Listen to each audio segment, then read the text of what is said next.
Welcome back to part 2 of Learning and Memory. We're going to talk about neurogenesis, and then we're going to get into how different factors like hormones and also injury and how the body or how the brain is able to repair from that. So neurogenesis is an interesting concept. Obviously, we talked about it with regards to development. We saw the importance of neurogenesis during in utero development, and then how it kind of stopped near the end of in utero, and then it's really minimal once the baby's out of the womb. Well, when I was in your seat back in undergrad, neurogenesis was believed to have been basically stopped, and that there was no new neurogenesis in the brain, which we now know today is not accurate. In reality, we create new neurons, as we talked about with the olfactory system. Those neurons are actually in touch with the outside world. The dendrites are, so they have to be replaced because there can be damage. We also see that there is hippocampal neurogenesis that goes on throughout life. Things slow it down, things speed it up, and now we're starting to have some evidence there might be neurogenesis in the neocortex, which is the cerebral cortex piece where the lobes are.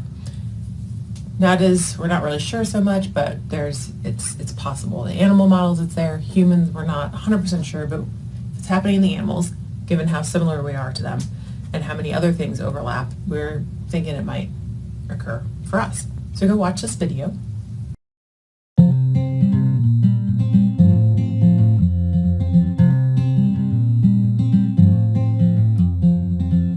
Neurogenesis is the production of new neurons in the brain. For a long time, it was believed that the brain didn't produce new neurons after adulthood. But about 10 years ago, there was some evidence that indeed the adult brain does produce new neurons. There were these new neurons in a part of the brain known as the hippocampus. And the hippocampus is a part of the brain that's involved in learning and memory. We know it's necessary actually for some aspects of learning and memory. After much discussion about these new neurons and the fact that they happen to be in the hippocampus, we decided to investigate whether or not they might potentially be involved in learning and memory. So over the past 10 years, we've accumulated considerable evidence that they are, that they're certainly affected by learning, there's no doubt about that, and they might even be necessary for some aspects of learning. So the hippocampus has these cells that are somewhat like stem cells, and so they just continuously produce these new cells. So these cells are very, very sensitive to their environment, the external environment as well as kind of the internal environment of the animal, hormones and things like that. However, once these cells are produced, oddly enough, most of them don't survive. What we wanted to know is whether or not if we could keep these cells alive if animals were to learn something new. So what we did was we train animals on these different learning tasks that require the hippocampus, that depend on the hippocampus to do it, right when the cells are about to die. So the cells are generated, and so we mark them with a neurochemical marker that can detect these new cells. And then we can monitor them across this period of time. And then we train animals on these various learning tasks, and we find that the animals that learn this task keep these cells. But if you don't learn the task, the cells die. We use the rat because we know a lot about the hippocampus of the rat, and so we can manipulate these various learning tasks and determine what is it specifically about learning in that model that rescues these cells. And the tasks that we focus on are called associative learning tasks, where an animal learns to associate one stimulus with another stimulus later in time. The task that's really effective is a task known as trace conditioning. And in trace conditioning, the animal hears a tone, and then there's a period of time where there's nothing. And then half a second later or so, he receives a stimulation of his eyelid, and that causes him to blink. It's called eyelid conditioning. And the animal learns that the tone predicts the stimulation and blinks eventually in anticipation of the eyelid stimulation. So it's not the only type of learning that rescues these cells, but that's just the one we've mostly focused on. One other focus of my laboratory has been sex differences, looking at sex differences in learning and how those sex differences affect the brain.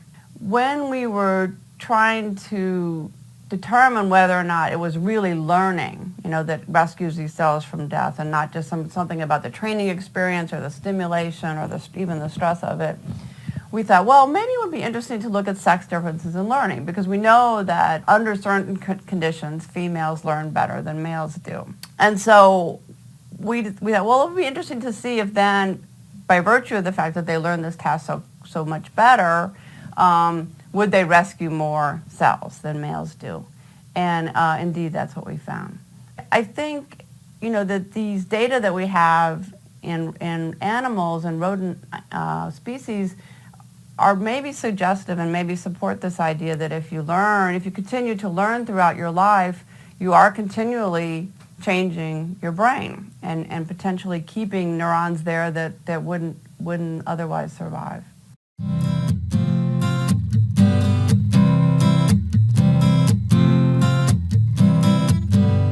So hopefully you liked that video, got to see a specialist talk about it. What do you think are some of the implications of neurogenesis with regards to associative learning? So associative learning is that pairing of past experiences with new experiences to help you learn. Also, associative learning, thinking about associative processing, where we are integrating all of our senses and having an association develop between not only our hearing and sight, but touch. What do you think is one of the best ways to slow or inhibit old age or the loss of this functioning? Well, you might be aware it's the best thing is to keep learning, is to keep challenging your brain to make the neurons interact and have to create new synapses over time. One of the things we know about brain plasticity, we saw this in development, is that when you have an organism growing, so a rodent or a human, where you have an enriched environment, things where the brain is stimulated. You have for a rodent, it's a novel object to play with. You get to climb up stairs in their cage. If you remember that really complex, multiple rodent group housing environment, what we see in their brains is that they actually have a more developed, more neurons, greater number of neurons, so a heavier weight. They have more astrocytes, there's more synapses, more dendrites, more blood infusion. All of these things we can see have to do with the environment in which they're brought up. If you recall, if you watch the videos, there were also videos that I linked you to where we have examples when humans are deprived of sensory development due to abuse and or unfortunate circumstances. So this is one of those things that we can see in humans as well as in animals. Again, so really supporting that link between the two overlapping. One of the things I want you to think about, and this is a relatively newer area in which we're starting to see this develop, is do you know what the link is between enrichment and SES? So SES is social economic status. Well, it turns out that often things that are associated with lower SES include parents who are not educated, may only have a high school education, may not have to work 2 jobs, so they may not be there to help the children interact and develop. The child care that they can afford is often poorer quality. There's a litany of things that are associated with lower SES that are also linked to poor brain function. Now, it's kind of a stretch because we can't take individuals and we can't put one twin, if someone has identical twins, we can't put one in a high SES group and one in a low SES group and then allow those kids to be raised, right? That would be a perfectly designed study where we could manipulate the experiences these two individuals had. We can't do that ethically. We'll never be able to actually do a cause and effect designed study in humans. All we can do is observational work. And we do see this happening. We do see that individuals who are brought up in a less enriched environment, poor quality schools, you just go down the list of things, that their outcomes are worse off and they aren't able to develop as well as someone who has all those resources at their fingertips, basically. So it's something to think about as you guys are becoming the leaders of the future, that you need to pay attention to not only your own experience, but if we're trying to get better as a society and we're trying to improve human existence for the greater good, we have to start really thinking about distribution of wealth and distribution of resources. It's a big problem. I don't have the answers, but it seems like the question is getting harder and harder to answer the more time we don't address it. Maybe we should start addressing it. Just a little plug for you to be thinking about as you guys are moving on in your lives and becoming the leaders of the free world. So here's an example of what I'm talking about with regards to experience in neuronal complexity.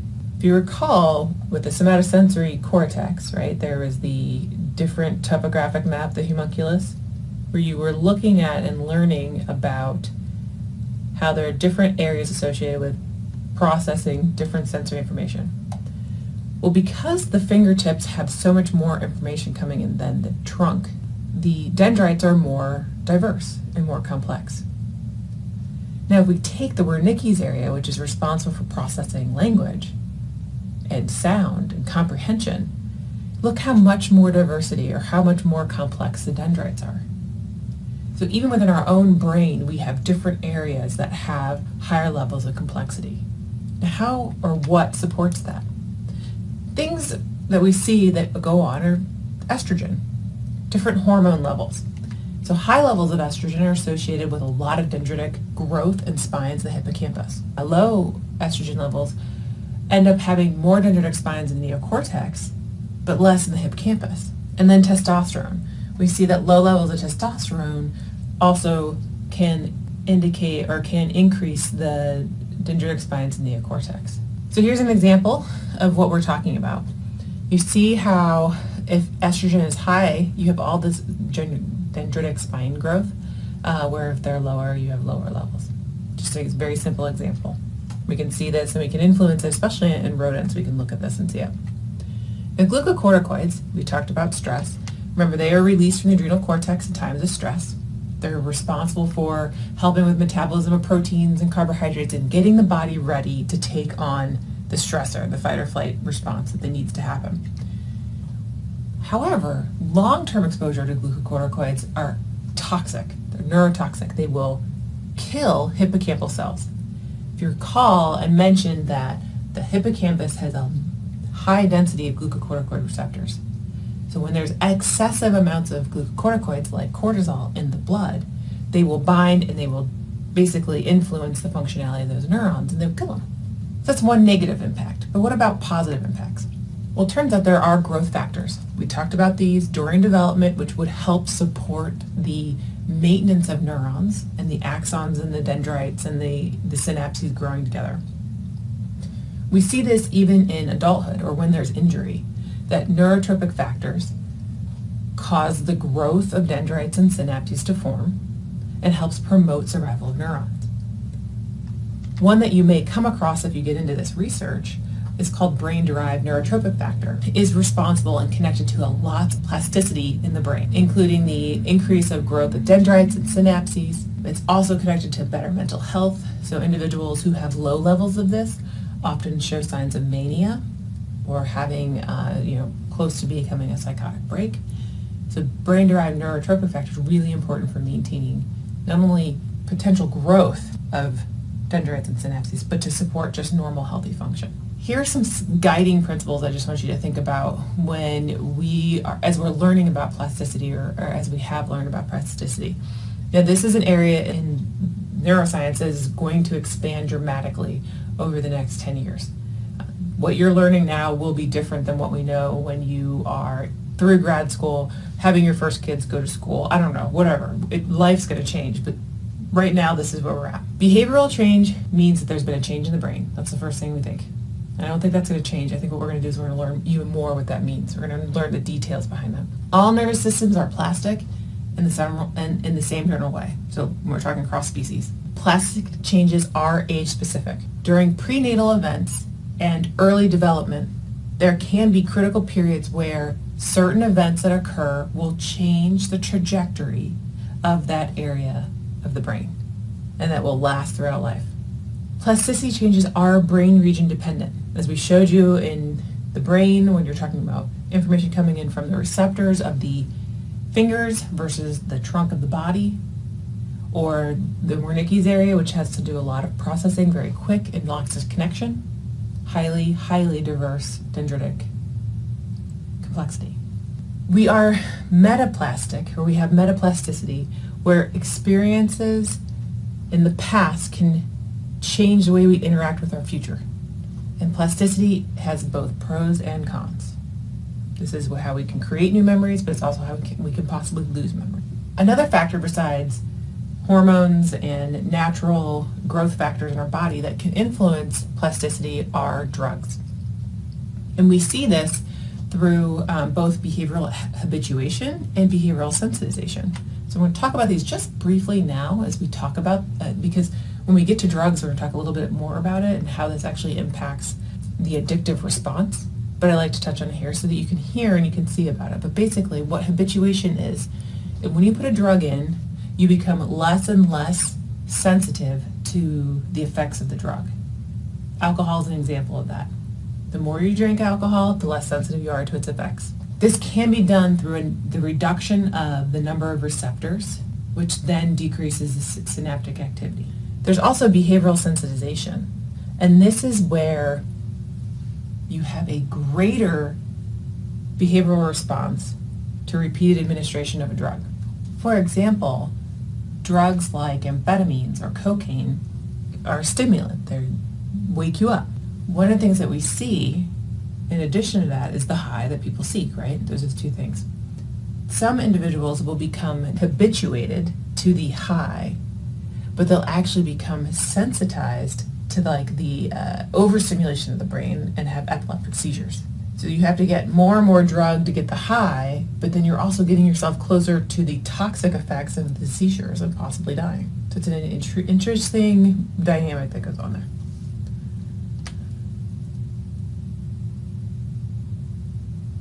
Brain injuries. This is another area where I think we're going to see a lot of growth in our ability to help individuals overcome brain injuries, but also nervous system or like spinal cord injuries. And there's been a recent actually study that was published showing that an individual who was a quadriplegic, they inserted stem cells. I think we talked about this back when we were talking about the spinal cord. They inserted stem cells into his spinal cord, and he has regained functionality of his arms. So he can be in a wheelchair, and he now has his independence back. The question there remains is how long will this last? Is it a permanent change? Is it a short-term change? They don't know. So it'll be interesting to see how these individuals, there's a couple that have been studied or who they've been working with, to see how long they last. But hopefully it's great news for science. Now I want you to watch this video. In this talk, I'm going to give you the single most important lesson my colleagues and I have learned from looking at 83,000 brain scans. But first, let me put the lesson into context. I am in the middle of 7 children. Growing up, my father called me a maverick, which to him was not a good thing. In 1972, the Army called my number, and I was trained as an infantry medic, where my love of medicine was born. But since I truly hated the idea of being shot at or sleeping in the mud, I got myself retrained as an X-ray technician and developed a passion for medical imaging. As our professors used to say, how do you know unless you look? In 1979, when I was a second-year medical student, someone in my family became seriously suicidal, and I took her to see a wonderful psychiatrist. Over time, I realized that if he helped her, which he did, it would not only save her life, but it would also help her children and even her future grandchildren, as they would be shaped by someone who is happier and more stable. I fell in love with psychiatry because I realized it had the potential to change generations of people. In 1991, I went to my first lecture on brain SPECT imaging. SPECT is a nuclear medicine study that looks at blood flow and activity. It looks at how your brain works. SPECT was presented as a tool to help psychiatrists get more information to help their patients. In that one lecture, my 2 professional loves, medical imaging and psychiatry, came together and quite honestly revolutionized my life. over the next 22 years, my colleagues and I would build the world's largest database of brain scans related to behavior on patients from 93 countries. SPECT basically tells us three things about the brain: good activity, too little, or too much. Here is a set of healthy SPECT scans. The image on the left shows the outside surface of the brain, and a healthy scan shows full, even, symmetrical activity. The color is not important, it's the shape that matters. In the image on the right, red equals the areas of high activity, and in a healthy brain, they're typically in the back part of the brain. Here is a healthy scan compared to someone who had 2 strokes. You can see the holes of activity. Here's what Alzheimer's looks like, where the back half of the brain is deteriorating. Did you know that Alzheimer's disease actually starts in the brain 30 to 50 years before you have any symptoms? Here's a scan of traumatic brain injury. Your brain is soft and your skull is really hard. Or drug abuse. The real reason not to use drugs? They damage your brain. Obsessive compulsive disorder, where the front part of the brain typically works too hard so that people cannot turn off their thoughts. And epilepsy, where we frequently see areas of increased activity. In 1992, I went to an all-day conference on brain SPECT imaging. It was amazing and mirrored our own early experience using SPECT in psychiatry.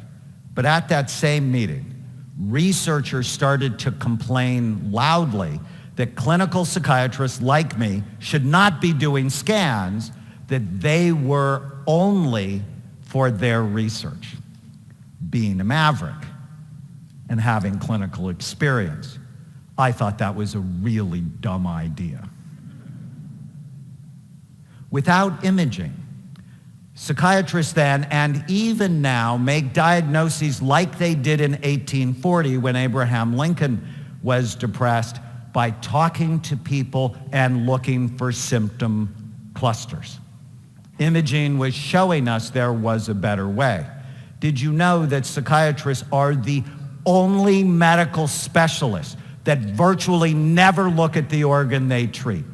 Think about it. Cardiologists look, neurologists look, orthopedic doctors look, virtually every other medical specialties look, psychiatrists guess. Before imaging, I always felt like I was throwing darts in the dark at my patients and had hurt some of them, which horrified me.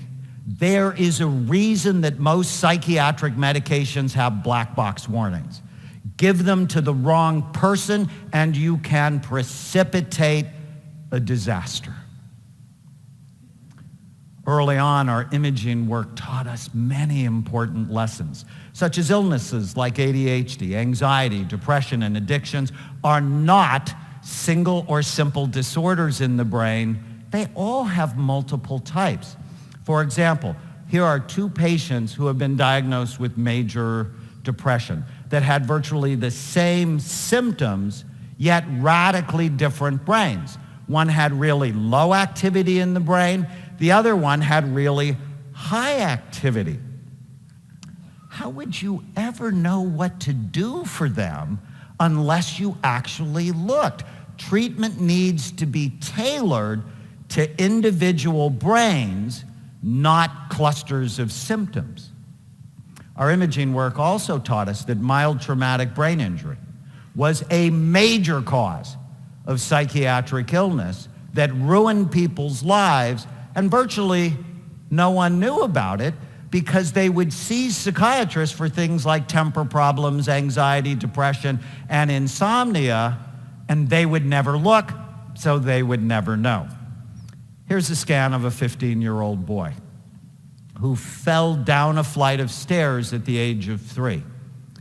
And even though he was unconscious for only a few minutes, There was nothing mild about the enduring effect that injury had on this boy's life. When I met him at the age of 15, he had just been kicked out of his third residential treatment program for violence. He needed a brain rehabilitation program, not just more medication thrown at him in the dark or behavior therapy, which, if you think about it, is really cruel. To put him on a behavior therapy program when behavior is really an expression of the problem, it's not the problem. Researchers have found that undiagnosed brain injuries are a major cause of homelessness, drug and alcohol abuse, depression, panic attacks, ADHD, and suicide. We are in for a pending disaster with the hundreds of thousands of soldiers coming back from Iraq and Afghanistan, and virtually no one is looking at the function of their brain. As we continued our work with SPECT, the criticism grew louder, but so did the lessons. Judges and defense attorneys sought our help to understand criminal behavior. To date, we have scanned over 500 convicted felons, including 90 murderers. Our work taught us that people who do bad things often have troubled brains. That was not a surprise. But what did surprise us was that many of these brains could be rehabilitated. So here's a radical idea. What if we evaluated and treated troubled brains rather than simply warehousing them in toxic, stressful environments? In my experience, we could save tremendous amounts of money by making these people more functional, so when they left prison, they could work, support their families, and pay taxes. Dostoevsky once said, "A society should be judged not by how well it treats its outstanding citizens, but by how it treats its criminals." Instead of just crime and punishment, we should be thinking about crime, evaluation, and treatment.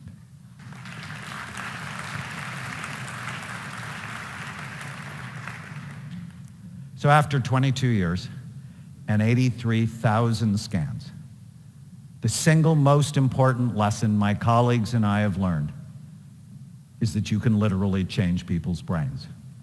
And when you do, you change their life. You are not stuck with the brain you have. You can make it better, and we can prove it. My colleagues and I performed the first and largest study on active and retired NFL players, showing high levels of damage in these players at a time when the NFL said they didn't know if playing football caused long-term brain damage. The fact was they didn't want to know. That was not a surprise. I think if you get most thoughtful 9-year-olds together and you talk about the brain is soft, about the consistency of soft butter, it's housed in a really hard skull that has many sharp bony ridges, 28 out of 30 9-year-olds would go, probably a bad idea for your life. But what really got us excited was the second part of the study, where we put players on a brain smart program and demonstrated that 80% of them could improve in the areas of blood flow, memory, and mood, that you are not stuck with the brain you have. You can make it better on a brain smart program. How exciting is that? I am so excited. Reversing brain damage is a very exciting new frontier, but the implications are really much wider. Here is the scan of a teenage girl who has ADHD, who is cutting herself, failing in school, and fighting with her parents. When we improved her brain, she went from D's and F's to A's and B's and was much more emotionally stable. Here's a scan of Nancy. Nancy had been diagnosed with dementia, and her doctor told her husband that he should find a home for her because within a year she would not know his name. But on an intensive brain rehabilitation program, Nancy's brain was better, as was her memory. And 4 years later, Nancy still knows her husband's name. Or my favorite story to illustrate this point is Andrew, a 9-year-old boy who attacked a little girl on the baseball field for no particular reason, and at the time was drawing pictures of himself hanging from a tree and shooting other children. Andrew was Columbine, Aurora, and Sandy Hook waiting to happen. Most psychiatrists would have medicated Andrew as they did Eric Harris and the other mass shooters before they committed their awful crimes. But SPECT imaging taught me that I had to look at his brain and not throw darts in the dark at him to understand what he needed. His SPECT scan showed a cyst the size of a golf ball occupying the space of his left temporal lobe. No amount of medication or therapy would have helped Andrew. When the cyst was removed,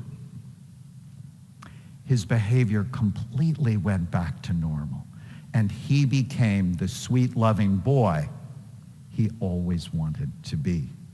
Now, 18 years later, Andrew, who is my nephew, owns his own home, is employed, and pays taxes.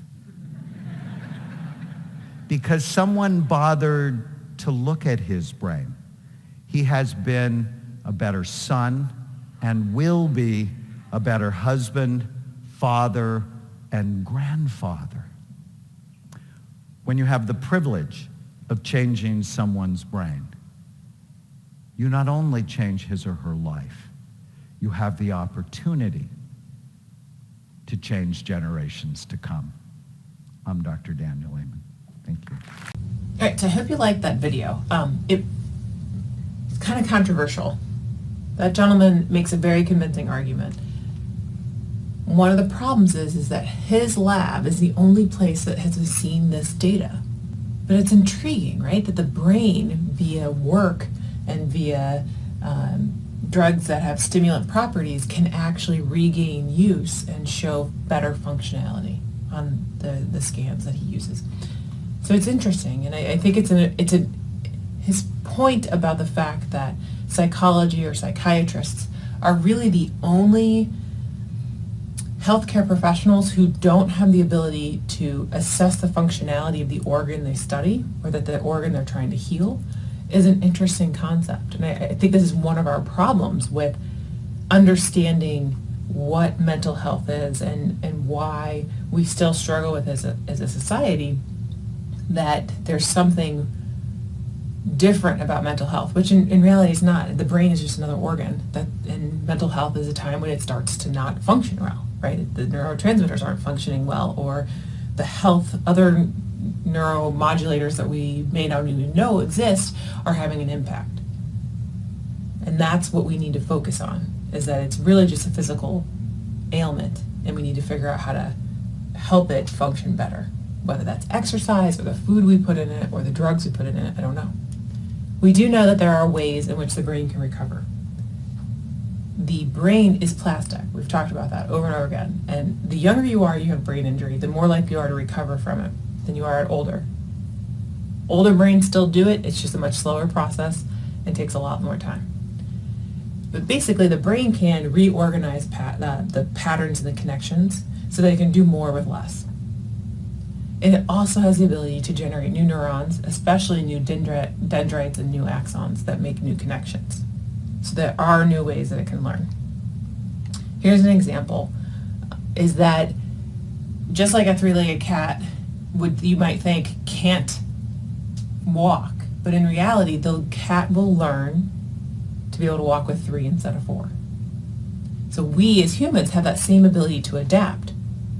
For a long time, people who were traditional left-handed individuals were forced to learn to write with their right hand because that was the way the world was. The majority of the world wrote with their right hand, and they forced them into learning. So even though they were or they were innately designed to write with their left hand, they were able to figure out how to write with their right hand.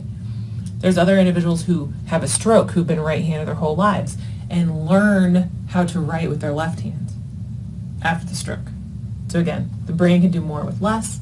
It's very good at that. And then we do have great therapy. So both behavioral and pharmacological therapy combined allows us to have a lot of healing in the brain and a lot of healing in our behavior, where we can master old tasks in new ways. So we're early in this whole fetal and stem cell implantation, right? I don't know in the story that I was sharing with you about the stem cells if they were from fetuses or if they were not, but there is a moral debate about whether or not fetal stem cells should be used, because where are they coming from? Moral dilemma with our society. I'm not going down that road, but I want you to understand that this is why this field has been in some scientists' mind held back. But we also have to remember the morality of humanity, and we all have to make decisions. Stem cell implants that we are starting to see is really having a major impact. They've started doing this in monkeys that have designed or who have developed Parkinson's-like diseases, and they are actually implanting dopamine-producing cells into the brain of these monkeys, and it is non-human primates, and it is creating they're establishing themselves and they're starting to function more normally, the neurons, so that there is recovery that's happening. So it's possible that we could start doing this in humans as well. There are also neurotrophic factors that we can inject into the brain which will help stimulate the creation of new neurons. We don't do that in humans yet. That might be something we get to in the next few years or decades. But it's definitely something that's been done in rodent models and also non-human primates. So we're getting close to it, and that's how we can replace lost cells. Here's an example this is a rat brain, and here's an example where they created a stroke in the brain, and then the brain on the right, they implanted stem cells, and you can see the remodeling that occurred in the growth of new neurons. Here you can see the loss of neurons and the degradation of the brain. So they were actually able to regrow neurons via stem cells in the animal and half the animal's brains, which I think is a fantastic, exciting new area that we can grow basically and learn from and develop. And I think it's a important piece as we get moving down and have the potential to fix a lot of neurological issues. As I mentioned, there's a fine line that we have to walk down, and as you are moving into your role of being leaders of this world and the future scientists of the world, these are questions that you're going to have to wrestle with, and you're going to continue to either not support it or continue or change the trajectory of the field and support the use of stem cells. I think it's important to be aware of these cool things that are happening, but recognize there is always a cost, and this is true about most things in life. Okay, so that's the end of learning and memory.